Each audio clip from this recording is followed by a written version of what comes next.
खबरों के विश्लेषण को आगे बढ़ाते हुए अब हम आपको दो बड़ी और महत्वपूर्ण जानकारियां देना चाहते हैं। पहली जानकारी माइक्रो एटीएम से जुड़ी हुई है। नोटबंदी के बाद पूरा देश बैंकों और एटीएम्स के बाहर कतार में खड़ा है, लेकिन आपकी ये परेशानी जल्द ही दूर हो सकती है, क्योंकि आपकी सहूलियत का ध्यान रखते हुए एटीएम अब खुद चलकर आपके घर पहुंचेगा और इस सुविधा को माइक्रो एटीएम कहते हैं। ये माइक्रो एटीएम सामान्य एटीएम की तरह ही काम करेंगे और इनसे उतने ही पैसे निकाले जा सकेंगे जितने सामान्य एटीएम से निकाले जाते हैं। सरकार ने लोगों की समस्या दूर करने के लिए ये उपाय निकाला है। ये माइक्रो एटीएम खुद आपके घर तक चलकर आएगा और इसे लाने वाले लोग होंगे बैंक कॉरेस्पोंडेंट्स, जिन्हें बैंक मित्र भी कहा जाता है। सरकार ने बैंकों को ग्रामीण इलाकों में करीब 1,10,000 और शहरी और छोटे इलाकों में करीब 90,000 माइक्रो एटीएम एक्टिवेट करने के निर्देश दिए हैं। आपको बता दूं कि माइक्रो एटीएम से हर हफ्ते करीब 70,000 ट्रांजैक्शंस होते हैं और सरकार को उम्मीद है कि इससे बैंक ब्रांच और एटीएम नेटवर्क पर पड़ने वाला दबाव कुछ हद तक कम होगा। पूरा देश इस बात को तो जानता है कि 500 और 1000 रुपए के नोटों पर प्रतिबंध लग चुका है, लेकिन किसी को इस बात की जानकारी नहीं होगी कि जिस पुराने नोट को नए नोट से बदलने के लिए आप बैंक जा रहे हैं, उन पुराने नोटों का क्या होगा। आपको जानकर हैरानी होगी कि 500 और 1000 रुपए के पुराने नोट्स को एक मशीन की मदद से ईंट में तब्दील कर दिया जाएगा। हम जानते हैं कि आपको इस बात पर यकीन नहीं हो रहा होगा, लेकिन यह सच है। आज हमने आपकी परेशानी दूर करने वाले माइक्रो एटीएम्स और पुराने नोटों से ईंट बनाने वाली प्रक्रिया का एक डेमो तैयार किया है, जिसे आपको ध्यान से देखना चाहिए। एटीएम्स के बाहर लंबी कतारों के बाद अब सरकार ने यह फैसला किया है कि जिन इलाकों में ज़्यादा भीड़ हो रही है पैसे निकालने के लिए, उन इलाकों में ये वैन्स माइक्रो एटीएम्स भेजे जाएंगे और इसमें बैंक का अधिकारी मौजूद होगा, कैश मौजूद होगा और एक स्वाइप मशीन साथ में इन गाड़ियों में मौजूद होगी। ये एक मशीन है जो स्वाइप मशीन यहाँ रखी हुई है। आप इस मशीन को यहाँ इस तरीके से स्वैप करेंगे। स्वैप करने के बाद जो बैंक अधिकारी मौजूद होंगे, जो बैंक कर्मी मौजूद होंगे, वो आपसे पासवर्ड के लिए कहेंगे कि आप अपना पासवर्ड डालिए। आप पहले आप अपना अमाउंट इस मशीन में एंटर करेंगे और इस अमाउंट को एंटर करने के बाद आप उसके बाद उसमें अपना पिन डालेंगे, जो आप एटीएम में डालते हैं। जिस तरीके से आप एटीएम चलाते हैं, एटीएम का इस्तेमाल करते हैं, ठीक वैसे ही से। तो ये माइक्रो एटीएम इसलिए है क्योंकि ये मशीन वही है। इसमें कार्ड स्वाइप करने के बाद आपको अमाउंट डालना है। उस अमाउंट को डालने के बाद आपको अपना पिन नंबर डालना है और इस पिन नंबर को डालने के बाद वो अमाउंट आपके अकाउंट से डेबिट हो जाएगा। यहाँ जो और आपको यहाँ से एक स्लिप जनरेट होगी। वो स्लिप ये बताएगी कि अब तक आपके अकाउंट में कितना बैलेंस था और जितना अमाउंट आपने यहाँ एंटर किया है वो अमाउंट आपके अकाउंट से अब डेबिट हो चुका है। और जैसे ही ये मैसेज आएगा, जो बैंक कर्मी अंदर मौजूद होंगे वो इस माइक्रो एटीएम में ही कैश रखा हुआ है, वो कैश निकाल के वो कैश उसी वक्त तत्काल आपको दे दिया जाएगा। ये हमने आपको डेमो के जरिए बताया। एक महिला यहाँ मौजूद हैं, उनको खुद एसबीआई का कार्ड है और उनको पैसे निकालने हैं। ज़रा देखिए किस तरीके से ये पूरा सिस्टम काम करता है। 1000 रुपये इन्होंने इसमें अमाउंट डाला और उसके बाद अब इनसे पिन नंबर मांगा गया है। इस पिन को डालने के बाद अब वो अकाउंट, जो अमाउंट इनके अकाउंट में है, उस अकाउंट से जो रकम इन्होंने डाली है, 1000 रुपये की रकम इन्होंने डाली है, वो अप्रूव होके ये स्लिप बाहर आ गई और उसमें ये दिखा दिया गया, इस स्लिप में ये बाहर आ गया कि इनको 1000 रुपये इनके अकाउंट से ये कस्टमर को डेबिट हो गए हैं।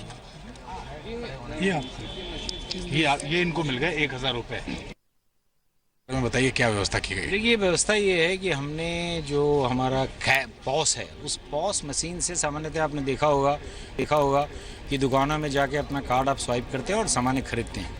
उसमें पहले से व्यवस्था थी कि आप छोटा भुगतान नगद के रूप में भी ले सकते हैं उन दुकानों से। तो ये सुविधा पहले से थी हमारी, लेकिन इस सुविधा को रोड पे लाना और ऐसी जगहों पे लाना जहाँ पर कि छोटी खर्च हैं, जैसे आप सब्जी की दुकान समझें या जहाँ पर दवाइयों के लिए 200, 400, 1000, 2000 में काम चलने वाला हो, तो ऐसी जगहों पर ये दिल्ली की सड़कों पे घूमेगी। और हम लोग इसका ध्यान रखेंगे कि जैसे जो लोग एटीएम के पास हैं, ब्रांच में जाते हैं, वो तो वहाँ से ले लेंगे, लेकिन ऐसे कमज़ोर, वृद्ध, असक्त लोग भी हैं जो वहाँ पे जाने में अक्षम है या इमीडिएट उनको ज़रूरत है, तो ये एक वैकल्पिक व्यवस्था कहिए या एडिशनल कम्प्लीमेंट्री व्यवस्था कहिए, ऐसी हमने शुरू की है। और तत्काल आज से हम दिल्ली में 10 इस तरह के वैन अपने अधिकारियों के साथ भेज रहे हैं और ताकि लोग अपना कार्ड से पैसे उसमें से निकाल सकें। देश में 1000 और 500 के नोट बैन हो चुके हैं। आपके मन में भी आया होगा कि इतने नोट हैं, इनका आखिर होगा क्या? तो हम आपको दिखा दें, वो सब नोट आरबीआई में पहुंचने के बाद आपको कुछ ऐसे नजर आएंगे और इसमें 1000, 500 के नोट हैं। अगर शायद आप देख पाए तो यहाँ आपको रिजर्व बैंक का बैंक दिखाई दे रहा है। तो इस तरह के नोट्स हो जाते हैं कंप्रेस होने के बाद, और जो आपकी जेब से या आपके खाते से 1000 या 500 के नोट बाजार से निकल कर जाएंगे, उनका भी कुछ हाल ऐसा ही होगा। दो तरह की शेप में ढाल दिए जाते हैं, एक ब्रिक बनाई जाती है, एक सर्कुलर बनाया जाता है। ये पेन है, इस पेन में भी नोट का कटे हुए हिस्से भरे गए हैं सुवेनियर के तौर पर रिजर्व बैंक ऑफ इंडिया की तरफ से। एक्चुअली ये जो रिजर्व बैंक ऑफ इंडिया के पास में बहुत सारी करेंसी चेस्ट ब्रांचेज हैं, बहुत सारी बैंक्स की। उन बैंकों की करेंसी चेस्ट में उनके साथ में जितनी भी ब्रांचेस जुड़ी होती हैं, उनसे जितना भी सॉइल्ड नोट वो उनसे कलेक्ट होके रिजर्व बैंक की जो करेंसी चेस्ट है, उन करेंसी चेस्ट में वो नोट्स पहुंच जाते हैं और उन करेंसी चेस्ट के ज़रिए से रिजर्व बैंक के यहाँ पर आगे इशू डिपार्टमेंट में वो करेंसी नोट्स या बैंक नोट्स जो आते हैं, उनको हमारे यहाँ पर currency verification and processing system machines लगी हुई हैं। उन मशीनों में उन नोटों की बाकायदा काउंटिंग, वेरिफिकेशन और उनकी प्रोसेसिंग होती है। आफ्टर प्रोसेसिंग जो श्रेडेड नोट होते हैं वो ब्रिक और ब्रिकेट्स के फॉर्म में वो आपके सामने ये रखे हुए हैं। ब्रिक और ब्रिकेट बन जाता है तो क्या होता है सर? इसके बाद में इन नोटों को हम बाकायदा रिसाइकलिंग के लिए बहुत से हमारे यहाँ से वेंडर हैं, वो आते हैं, ले आते हैं और आफ्टर रिसाइकलिंग इनका जो है पेपर वेट बन जाता है, फाइल कवर बन जाते हैं और इस तरीके से हम लोगों ने उसको यूज़ किया है। ये देखिए पेन स्टैंड और पेन होल्डर बनाए हैं। तो देखा आपने, जो नोट आप समझते थे कि आपके बटुए का वजन है, वो एक दिन पेपर वेट में बदल जाते हैं। और इसमें देखिए कई लाख के नोट होंगे इस ब्रिकेट के अंदर और इस तरह से इनको रिसाइकिल किया जाएगा। यानी आपकी जेब से निकलने वाले 1000 और 500 के नोट आपको कुछ इस अंदाज में दिखाई देंगे। पवन नारा, जी मीडिया, दिल्ली। आज हम काला धन रखने वालों के दिल पर एक वैचारिक चोट भी करना चाहते हैं, क्योंकि जब से 500 और 1000 रुपए के पुराने नोटों पर सर्जिकल स्ट्राइक हुई है, तब से देश के अलग अलग हिस्सों से ऐसी तस्वीरें देखने को मिल रही हैं जिनमें 1000 रुपए और 500 रुपए के पुराने नोटों को या तो फेंक दिया गया है या फिर नोटों में आग लगा दी गई है, तो कहीं नोटों को कचरे के ढेर में फेंका गया है। हमें लगता है कि इस काले धन का सकारात्मक उपयोग भी किया जा सकता है। काला धन रखने वाले लोग इस पैसे को अच्छे कामों में लगाकर अपना प्रायश्चित भी कर सकते हैं। काले धन को नष्ट करने के बजाय गरीबों को दान में दिया जा सकता है। एक राष्ट्रीय खाता बनाकर विकास कार्यों के लिए इस धन को जमा करने की योजना चलाई जा सकती है। ये धन शहीदों के परिवारों का ख्याल रखने के लिए भी इस्तेमाल हो सकता है। इस काले धन से हर रोज भूखे सोने वाले करीब 20 करोड़ भारतीय लोगों को पेट भर खाना देने की व्यवस्था की जा सकती है। इस धन से स्कूल खोले जा सकते हैं और देश हित से जुड़े रिसर्च में भी इस पैसे का इस्तेमाल हो सकता है। कहने का मतलब यह है कि इस पैसे का सकारात्मक इस्तेमाल संभव है, ये हो सकता है अगर आप चाहें तो। यानी काला धन रखने वाले लोग भी अगर चाहें तो अपना दिल सफेद रख सकते हैं और प्रायश्चित करने के लिए ये उपाय अपना सकते हैं। उन्हें अच्छा लगेगा, संतुष्टि मिलेगी।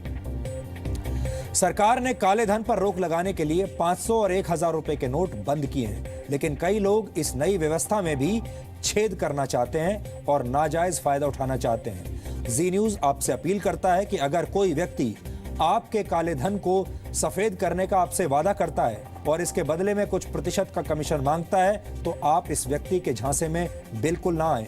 हमने आपको बताया है कि अगर आपके पास कुछ काला धन है तो आप उसका कैसे सकारात्मक इस्तेमाल कर सकते हैं। आपको ऐसी सूचनाएं भी मिल रही होंगी कि काले धन को सफेद करने के लिए सोना 50 से 60 हजार रुपए प्रति तोले के हिसाब से बिक रहा है। लोग मुंह मांगे दाम पर डॉलर्स खरीद रहे हैं और बहुत सारे लोग ऐसा भी कर रहे हैं कि वो गरीब लोगों के बैंक खातों में अपना काला धन जमा करवा रहे हैं और उनसे ये कह रहे हैं कि वो उनके पैसे को सफेद कर दें और इसके बदले में वो कुछ पैसा उनके लिए छोड़ देंगे। अगर आपको ऐसी किसी भी घटना के बारे में पता चलता है या अगर आपसे कोई ऐसा व्यक्ति संपर्क करता है और आपसे ये कहता है कि आप अपने बैंक अकाउंट में उस व्यक्ति के पैसे को डालकर उसका पैसा सफेद कर दें, तो ऐसा बिल्कुल मत कीजिए और तुरंत पुलिस को इसके बारे में सूचना दीजिए। साथ ही आप ट्विटर पर जी न्यूज को टैग करके काले धन को सफेद करने का दावा करने वाले व्यक्ति की जानकारियां हम तक पहुंचा सकते हैं। इस तरह काले धन को सफेद करने वाले लोगों को दुनिया की कोई सरकार असल में अकेले रोक नहीं पाएगी, ना रोक सकती है। इसके लिए समाज को ही, यानी आप सबको ही आगे आना पड़ेगा, तभी ये काला धन असल में जड़ से समाप्त हो सकेगा। आपको ये भी जानकारी दे दें कि सरकार ने बैंकों से नोट बदलने वालों के हाथों में स्याही लगाने का अब फैसला किया है, ताकि लोग बार बार दोबारा से लाइन में न लग सके, सबको पैसे निकालने का मौका मिले और काले धन को सफेद करने वाले पराजित हो जाएं। आपको बता दें कि ये वही स्याही है जिसका इस्तेमाल चुनावों के दौरान डुप्लीकेट वोटिंग को रोकने के लिए किया जाता है, और अब वही स्याही इन लोगों के हाथ पर लगाई जाएगी जो नोट बदलने के लिए वहां जाएंगे।